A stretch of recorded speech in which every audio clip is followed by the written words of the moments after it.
જૂનાગઢ જિલ્લા ભાજપમાં ભડકો જોવા મળ્યો। પૂર્વ કેબિનેટ મંત્રી જવાહર ચાવડાનો આક્રોશ। જિલ્લા ભાજપ પ્રમુખની પ્રધાનમંત્રીને પત્ર લખીને ફરિયાદ કરી। જિલ્લા ભાજપના પ્રમુખ કિરીટ પટેલ અનેક હોદ્દાઓ ભોગવી રહ્યા હોવાનો આરોપ લગાવ્યો। હપ્તાખોરી માટે એક વ્યક્તિ એક હોદ્દાના નિયમોનો ઉલાળ્યો કર્યાનો આક્ષેપ પણ તેમણે કર્યો। જૂનાગઢમાં ગેરકાયદે બાંધકામ કરવાના કારણે પૂરની સ્થિતિ સર્જાઈ હોવાનો દાવો તેમણે કર્યો। જિલ્લા ભાજપ પ્રમુખે કાર્યાલયનું પણ ગેરકાયદે બાંધકામ કર્યું હોવાનો આરોપ છે। पूर्व मंत्री कनुभाई भालाड़ा, पूर्व प्रमुख ठाकरसिंहभाई जाविया, पूर्व प्रमुख माधाभाई बोरिया सहितनाओए फरियाद करी होवानो उल्लेख छे। तो किरीट पटेल अनेक होद्दाओ भोगवी रह्या छे तेवो जवाहर चावड़ानो आरोप छे। पत्र तेमणे लख्यो छे प्रधानमंत्रीने। जूनागढ़ जिल्ला भाजपमां हवे भड़को जोवा मळी रह्यो छे। जवाहर चावड़ा जे पूर्व केबिनेट मंत्री छे तेमणे आ आक्रोश ठालव्यो छे, पत्र लख्यो छे। जिल्ला भाजप प्रमुखनी प्रधानमंत्रीने आ फरियाद, कार्यालयनुं बांधकाम पण गैरकायदेसर कर्यो होवानो आरोप लगाव्यो। तो जूनागढ़ जिल्ला भाजपमां भड़को जोवा मळ्यो। जवाहर चावड़ाए जे पत्र लख्यो छे तेने लईने भाजपमां बधुं समूहसूत्रुं नथी चाली रह्युं ए स्पष्ट छे। संवाददाता अतुल मारी साथे जूनागढ़थी जोडाया छे। अतुल, जिल्ला भाजपमां हवे भड़को जोवा मळी रह्यो छे। जवाहर चावड़ाना आ पत्रथी शुं लागे छे? भाजपमां हवे फांटा पड़वाना शरू थई गया छे? जी, आपने ચોક્કસ જણાવ્યું કે જે રીતે પૂર્વ કેબિનેટ મંત્રી જવાહર ચાવડાએ આજે ખુલ્લો એક પત્ર લખ્યો છે અને તેણે ગંભીર પ્રકારના આક્ષેપો છે તે જૂનાગઢ જિલ્લા ભાજપ પ્રમુખ કિરીટ પટેલ સામે કર્યા છે। આ પહેલા પણ તેણે પોતાની નારાજગી તે વ્યક્ત કરી હતી અને સીએમના કાર્યક્રમને લઈને અનેક કાર્યક્રમોમાં તેની ગેરહાજરી જોવા મળતી।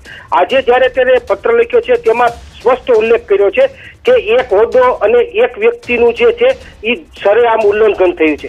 બીજી તરફ એને ભ્રષ્ટાચારના આક્ષેપો કર્યા છે કે જે જૂનાગઢ જિલ્લાનું જે ભાજપ કાર્યાલય છે તેમાં પણ મોટો ભ્રષ્ટાચાર થયો છે। ખાસ કરીને જેટલા બિલ્ડિંગો બનાવેલા છે તેમાં કિરીટ પટેલનો હાથ હોય છે અને તેમાં પણ મોટા પ્રકારના દબાણો કરવામાં આવે છે। આવો ખુલ્લો પત્ર લખતા હાલ જી અતુલ, આભાર સમગ્ર માહિતી આપવા માટે। બનાસકાંઠાના લાખણી એપીએમસીની ચૂંટણી બની છે રસપ્રદ। 14 સભ્યોની ચૂંટણીને લઈને વિવાદ થયો। ભાજપના મેન્ડેટ સામે ભાજપના જ સભ્યોએ મોરચો માંડ્યો। ભાજપે 10 ખેડૂત પ્રતિનિધિ અને 4 વેપારી પ્રતિનિધિને મેન્ડેટ આપ્યા છે। ભાજપના જ આગેવાને સામા પક્ષે ઉમેદવારોને મેદાનમાં ઉતાર્યા હોવાની ચર્ચા છે।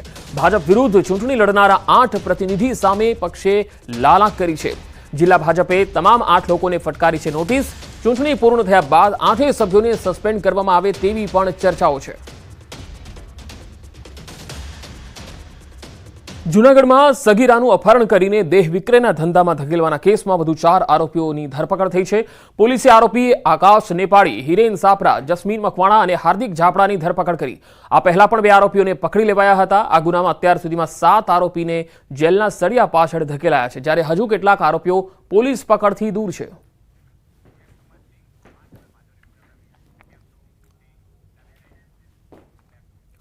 અને હવે વાત કરીશું ભાદરવી પૂનમના મહામેળાની।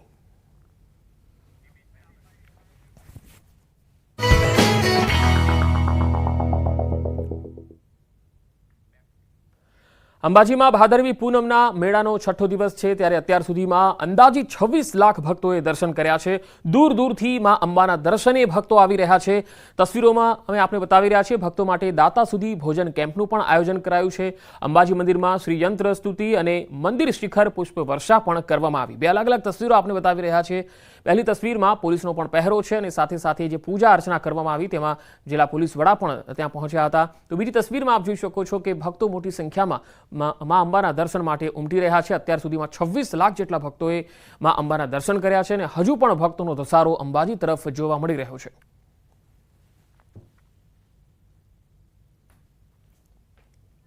મેળાનો આજે છઠ્ઠો દિવસ છે।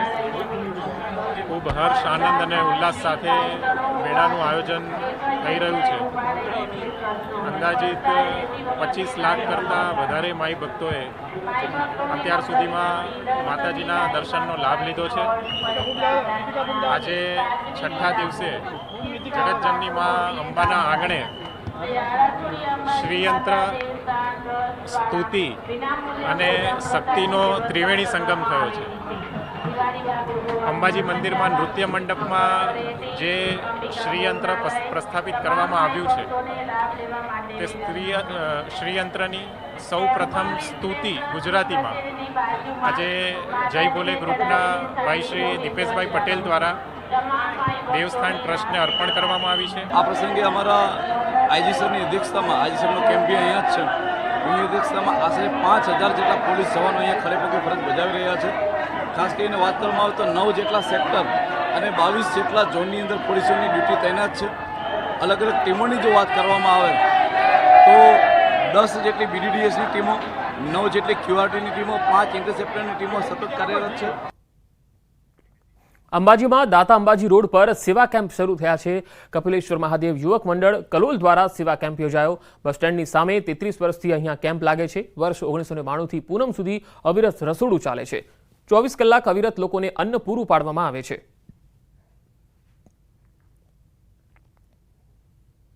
જય જય અંબેના નાદ સાથે ગુંજી રહ્યા છે. અંબાજીના માર્ગોને અત્યારે અમે આપી ચૂક્યા છે દાતા જવાના રોડ ઉપર કે જ્યાં સૌથી જૂનો કેમ્પ છે, સેવા કેમ્પ, જે લાખો શ્રદ્ધાળુઓને જમાડે છે. આપ મારી પાછળ પણ જુઓ, અહીં શ્રદ્ધાળુઓ છે તેઓ આવે ત્યારે બિલકુલથી અહીં પ્રસાદ લઈને જતા હોય છે.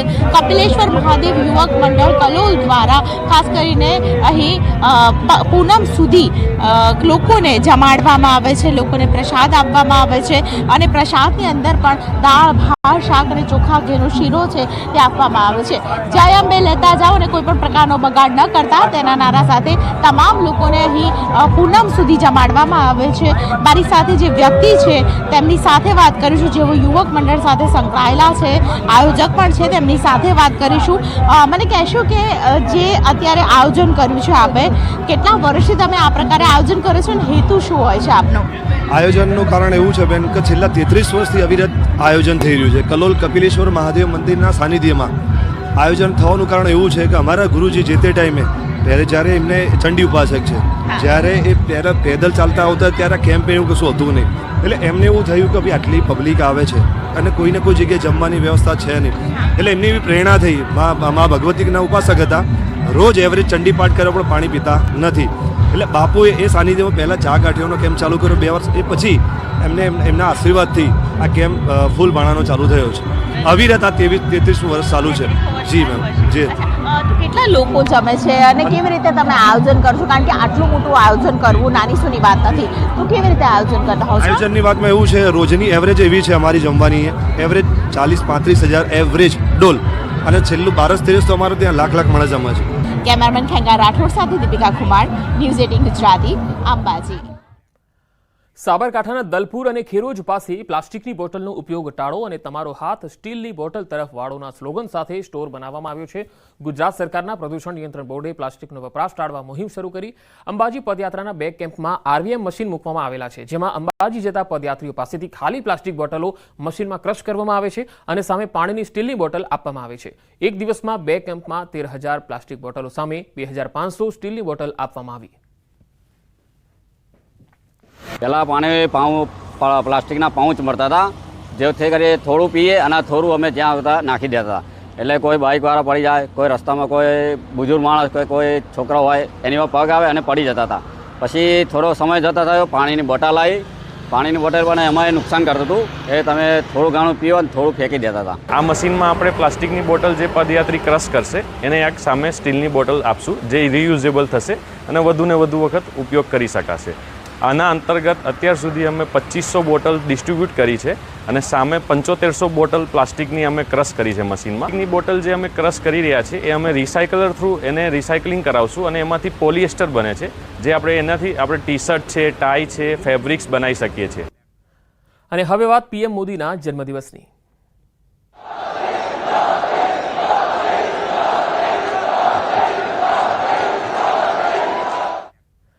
પ્રધાનમંત્રી મોદીના જન્મદિવસની રાજ્યભરમાં ઉજવણી થઈ રહી છે. ક્યાંક વૃક્ષારોપણ, ક્યાંક સ્વચ્છતા અભિયાન, તો ક્યાંક સેવાકીય કાર્યો, હોમ હવન થઈ રહ્યા છે.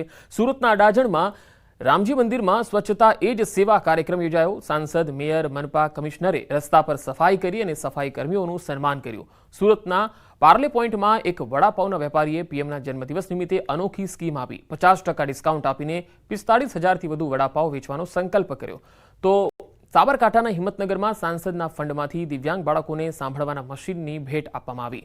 પીએમના જન્મદિવસ નિમિત્તે કેક કાપી દિવ્યાંગ બાળકોને 13 લાખના હિયર એન્યુ ઇન્સ્ટ્રુમેન્ટની ભેટ આપવામાં આવી, જ્યારે તાપીના વ્યારામાં આવેલા ડુંગર ગામમાં વૃક્ષારોપણનો કાર્યક્રમ થયો. જિલ્લા વહીવટીતંત્ર અને વન વિભાગના અધિકારીઓએ 1001 વૃક્ષના રોપાનું વાવેતર કર્યું. આ તરફ યાત્રાધામ શામળાજીમાં પ્રધાનમંત્રી મોદીના સ્વસ્થ દીર્ઘાયુષ્ય માટે વિશેષ રાજોપચારી પૂજા કરવામાં આવી. ભગવાન શામળિયા સામે ભૂદેવોએ વૈદિક મંત્રોચ્ચાર સાથે પૂજા કરી અને શાળાઓમાં 2000 લાડુનું વિતરણ કર્યું. તો સાબરકાંઠાના હિંમતનગરમાં વન વિભાગના કર્મચારીઓએ 501 વૃક્ષ વાવીને પીએમ મોદીના જન્મદિવસની ઉજવણી કરી. અમદાવાદના પ્રસિદ્ધ જગન્નાથ મંદિરમાં પીએમ મોદીના જન્મદિવસની ઉજવણી કરાઈ. પીએમના 74મા જન્મદિવસ નિમિત્તે જગન્નાથ મંદિરમાં વિશેષ આરતીનું આયોજન થયું, જેમાં શહેર ભાજપના પદાધિકારીઓ, ધારાસભ્યો અને કાર્યકર્તાઓ ઉપસ્થિત રહ્યા. ભગવાન જગન્નાથની આરતી ઉતારી પ્રધાનમંત્રીના સ્વસ્થ દીર્ઘાયુષ્ય માટે પ્રાર્થના કરવામાં આવી. સવારે અંધજન મંડળમાં ત્યાંના વિદ્યાર્થીઓને જમાડી જગન્નાથ ભગવાનની આરતી કરી નરેન્દ્રભાઈ દીર્ઘાયુ બક્ષે, સ્વસ્થ કરીને દેશની વર્ષો સુધી સેવા કરે એના માટે સમગ્ર ભારતીય જનતા પાર્ટી પરિવારે પ્રાર્થના કરી છે. આજે માનનીય વડાપ્રધાનશ્રીની ઉજવણીનું જે અઠવાડિયું ચાલી રહ્યું છે એમાં અનેક સેવાકીય પ્રવૃત્તિઓ, જેમાં મેડિકલ કેમ્પ હોય કે સ્વચ્છતાનું હોય કે ભલે કોઈ પણ પ્રકારની આરતી હોય કે ભગવાનના મંદિરમાં જે કાર્યક્રમ છે એમાં ગાર્ડનમાં વૃક્ષારોપણ હોય, ત્યાં સૌએ સાથે મળીને માનનીય વડાપ્રધાનશ્રીની ઉજવણીના ભાગરૂપે આ સેવાકીય પ્રવૃત્તિઓ કરી છે. તો વડનગરમાં પ્રધાનમંત્રી નરેન્દ્ર મોદીના જન્મદિવસની ઉજવણી થઈ. પીએમના જન્મદિવસ નિમિત્તે વડનગરમાં વિશેષ આયોજન. વડનગરના હાટકેશ્વર મહાદેવ મંદિરમાં વિશેષ પૂજા કરાઈ. પીએમ મોદીના દીર્ઘાયુ માટે વિશેષ પૂજાનું આયોજન થયું. પીએમ નરેન્દ્ર મોદીનું માદરે વતન છે વડનગર. સાંસ્કૃતિક કાર્યક્રમનું પણ આયોજન કરેલું છે, એટલે એ કાર્યક્રમમાં માનનીય શ્રી અનુપ જલોટા, મયાભાઈ આહિર અને બીજા બધા કલાકારો અત્રે ઉપસ્થિત રહી અને એ પણ એમના શબ્દો દ્વારા એમને ખૂબ જ સારી રીતે એમની અભિવ્યક્તિ વ્યક્ત કરશે. સાથે સાથે અત્રે હટકેશ્વર સંસ્થાન તરફથી પણ આજે ભગવાનની પૂજા વગેરેનું આયોજન કરેલું છે અને એની સાથે ભગવાનનો વિશેષ શણગાર આજે સાંજે એ પણ અત્રે ગોઠવવામાં આવશે. અને હવે વાત વિઘ્નહર્તાની વિદાયની.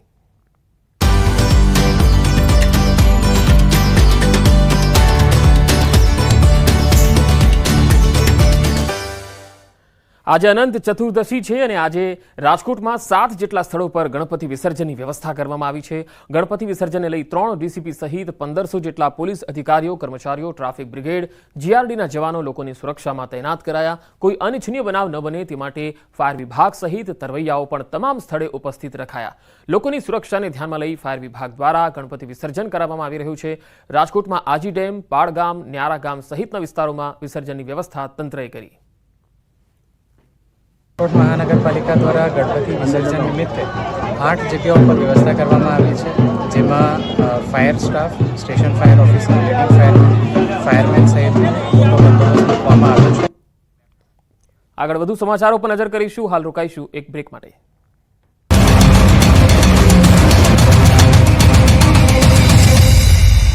સર, બેરીપુલ 75મા વર્ષની ઉજવણીના ભાગરૂપે ભૂતનાથ મંદિરમાં હવન કરાશે. ભૂતનાથ મંદિરમાં 75 કુંડી યજ્ઞનું આયોજન કરાયું છે, જેમાં પીએમ મોદીના સ્વસ્થ નિરોગી જીવન માટે પ્રાર્થના કરાશે. આ હવનમાં તમામ વર્ણના 75 યુગલો ભાગ લેશે. મંદિરના મહંત મહેશગીરી બાપુએ જૂનાગઢની તમામ જનતાને યજ્ઞનો લાભ લેવા નિમંત્રણ આપ્યું છે. હવે ધોરાજીની સફુરા નદીમાં પણ મગરના ધામા જોવા મળી રહ્યા છે. વડોદરાની વિશ્વામિત્રી તો મગરની નદી છે. હવે ધોરાજીની સફુરા નદીમાં મગરોએ ધામા નાખ્યા. 4 દિવસમાં બીજી વાર મગરે સફુરા નદીમાં ડૂબકી મારતા લોકોમાં ભયનો માહોલ છવાયો છે. ઉપરવાસમાં પાણીની આવકની સાથે ધોરાજીની સફુરા નદીમાં મહાકાય મગર આવી ચડ્યા છે. આ અંગેની લોકોને જાણ થતાં તુરંત વન વિભાગની જાણ કરાઈ હતી. વન વિભાગની ટીમે સફુરા નદી કાંઠે પહોંચી કલાકોની મહેનત બાદ મહાકાય મગરનું રેસ્ક્યુ કર્યું હતું. મહાકાય મગરને ફોરેસ્ટ વિભાગ દ્વારા સલામત સ્થળે મુક્ત કરાયો. મગરને પકડી લેતા લોકોએ રાહતનો શ્વાસ લીધો. ગુરુવારે પણ ધોરાજીના ખાડા વિસ્તારના તળાવમાં મગરો જોવા મળતા સ્થાનિકોમાં ફફડાટ ફેલાયો હતો. ફરેણી રોડ પર આવેલા ખાડા વિસ્તારના તળાવમાં 2 થી 3 મહાકાય મગર જોવા મળ્યા. મગર દેખાતા દહેશતનો માહોલ હતો. ગીર સોમનાથમાં માછલી ભરેલું ટેન્કર પલટ્યું. રોડ પર માછલીની રેલમ છે. ગીર સોમનાથના કોડી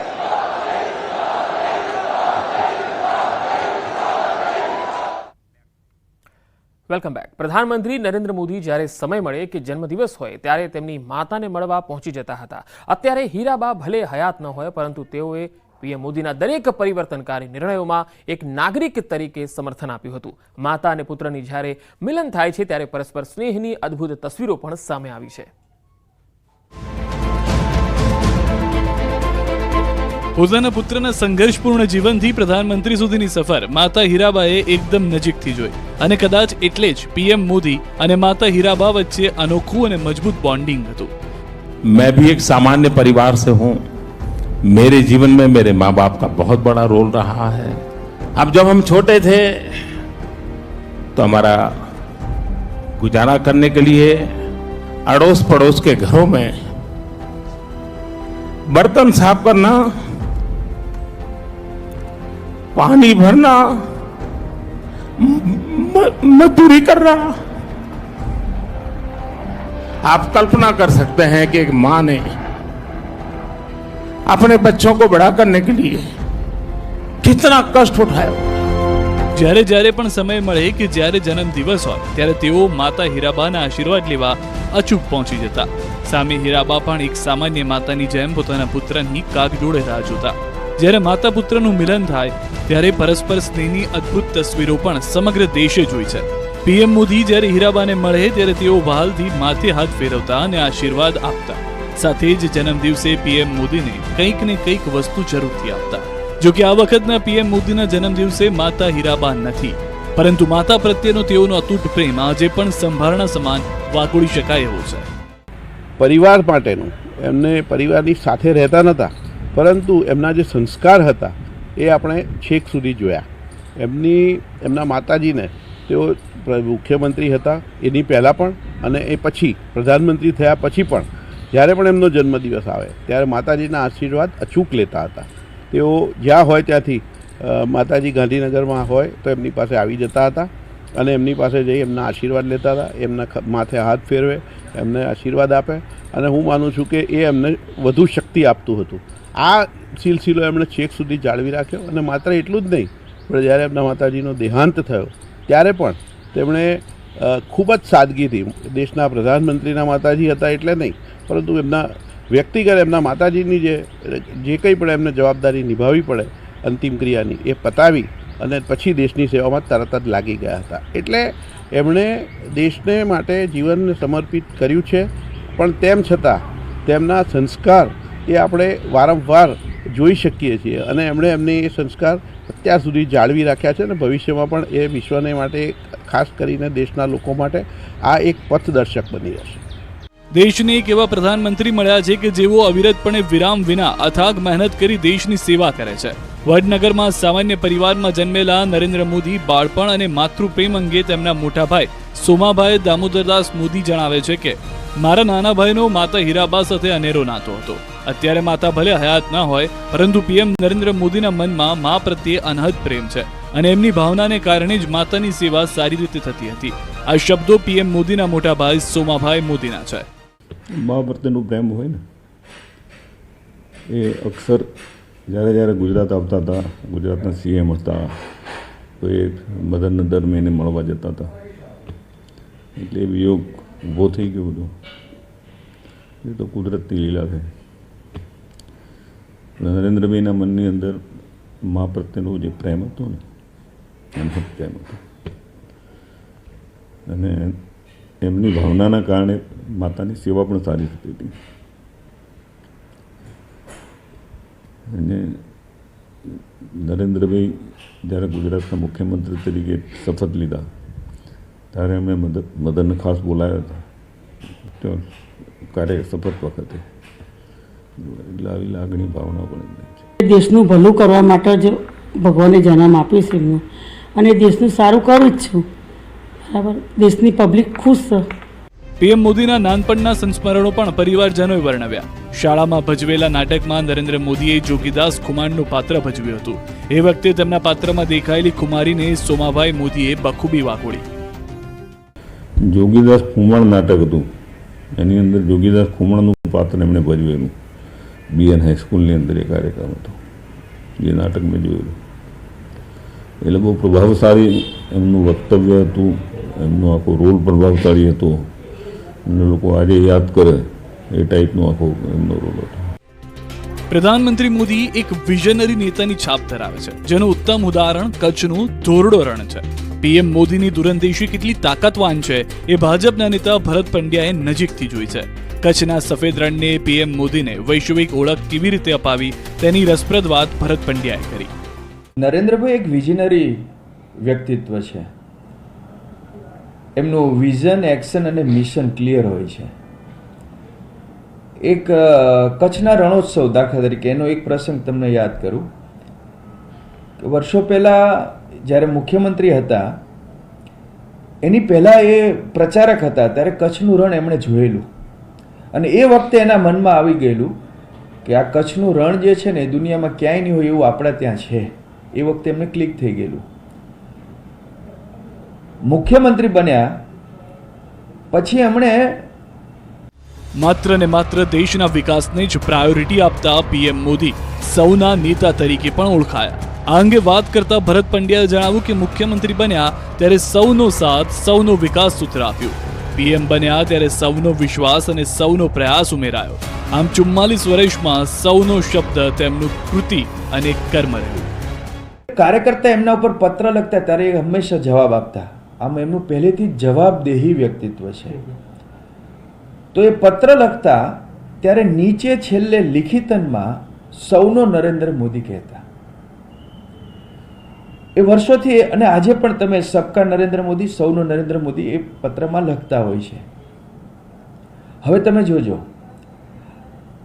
આ સૌનો જે નરેન્દ્ર મોદી છે પછી એ સંગઠન ભારતીય જનતા પાર્ટીમાં આવ્યા તો એ વખતે એક સૂત્ર બન્યું, મારો ભાજપ સારો ભાજપ, મારો ભાજપ સૌનો ભાજપ. એટલે મારો ભાજપ સૌનો ભાજપ એ સંગઠનનું સૂત્ર બન્યું. પછી તો કાર્યકર્તાઓ પણ મારું ઘર ભાજપનું પરિવાર એમ કરીને તોરણો બનાવીને લટકાવતા હતા. એના પછી જ્યારે મુખ્યમંત્રી બન્યા ત્યારે એમનું સૂત્ર હતું સૌનો સાથ, સૌનો વિકાસ. અને દરેકને યોજનાનો લાભ મળે નીચે સુધી એ પ્રકારનું આખું તંત્ર ગોઠવું. આપને ખબર છે ગરીબ કલ્યાણ મેળા હોય કે કોઈ પણ યોજના હોય કે દરેકને લાભ મળતો, સૌનો સાથ, સૌનો વિકાસ. પીએમ બન્યા, સૂત્ર ઉમેરાણું, સૌનો સાથ, સૌનો વિકાસ સૂત્ર હતું, સૌનો વિશ્વાસ અને સૌનો પ્રયાસ એ ઉમેરાણું. આ 42-44 વર્ષ સુધી એ શબ્દ એમનું કૃતિ બન્યો, એમનો વિચાર બન્યો અને એમનું કર્મસૂત્ર બની ગયું. હવે આ શબ્દ પણ ક્યાંથી આવ્યો એ જોજો તમે. આંખ ધન્ય છે એ પુસ્તક જે એમનું છે એમાં એક કવિતાની એમની એક પંક્તિ છે, કોઈની પાસે નહીં લેવું દેવું, કોઈની પાસે નહીં લેવું દેવું, કદી હોય નહીં મારું તારું, દુનિયામાં જે કંઈ છે એ મનગમતું મજિયારું. મજિયારું એટલે સૌનું. આ શબ્દ પણ અહીંયાથી. એટલે એ શબ્દને કેવી રીતે પોતાનો જીવનનો કાર્યમંત્ર બનાવી દે છે એનું આ વિઝનરી પુરુષ જ કરી શકે, બીજું ના કરી શકે.